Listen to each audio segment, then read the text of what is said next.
السلام عليكم ورحمة الله وبركاته. عشان نقدر نحمي أبنائنا من الوقوع في أي سلوكيات جنسية، وإن حتى لو حصل له إنه وقع في أي سلوك جنسي يقدر يتعافى منه بسرعة، هو بناء الجانب الروحي. الجانب الروحي مش زي ما احنا فاكرين إنه يصلي أو يصوم فقط. 4 حاجات هيخلوا الدين عند ولادنا له معنى وله أثر، بدل ما يدخل في حالة من إدمان الدين، وهي سلوكيات ظاهرية للدين لا تمت إلى الواقع ولا الحقيقة وشخصيته بأي صلة. رقم 1، أنا محتاج ما أفورش.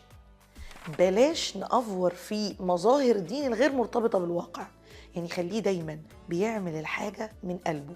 وبالتالي احنا هنا مش محتاجين ولا نزعق ولا نضرب ولا نستخدم سلوكيات عنيفة عشان خاطر يصلي.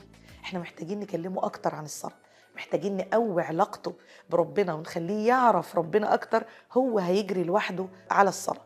يبقى أول حاجة بلاش نأفور في سلوكيات دينية ملهاش أي علاقة بالحقيقة بتاعت شخصيته. تاني نقطة ومهمة جدا، إن أنا محتاج أعلمه عادات العبادة واربطها بمعناها. يعني الصلاة مهمة جدا عشان نرتاح فيها في التواصل مع ربنا سبحانه وتعالى. الأذكار اتعملت عشان نتأمل ونتفكر فيها. الصيام بيقوي قوة الإرادة، يبقى هو بيربط كل سلوك عبادي بالهدف اللي اتحقق منه أو اللي ربنا عمله علشانه، مش بيعمل سلوكيات لمجرد إن ماما ترضى أو بابا يبطل يزعق. النقطة الثالثة والمهمة جدا، لازم يكون في حياة أبنائنا قدوة حقيقية للتدين. لازم يشوفوا إن المتدين إنسان يقول ما يفعل، ما ينفعش يبقى بيشوف كتير أو كل اللي بيشوفهم يقولون ما لا يفعلون. دي أزمة، لأن هو هيتوقع إن هو ده التدين.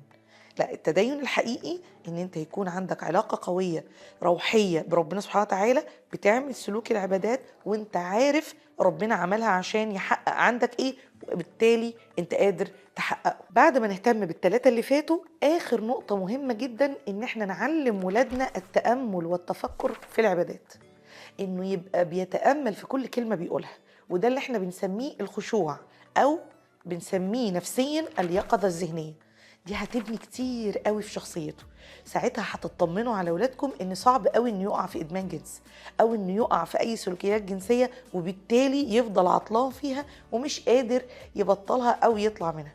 الجانب الروحي من اقوى الجوانب اللي بتحمي شخصيات الابناء من الادمانات عموما، لانها بتحافظ على شخصيات ابنائنا من وجود خواء نفسي. احنا بنستبدل هذا الخواء النفسي بعلاقه قويه مع الله عز وجل.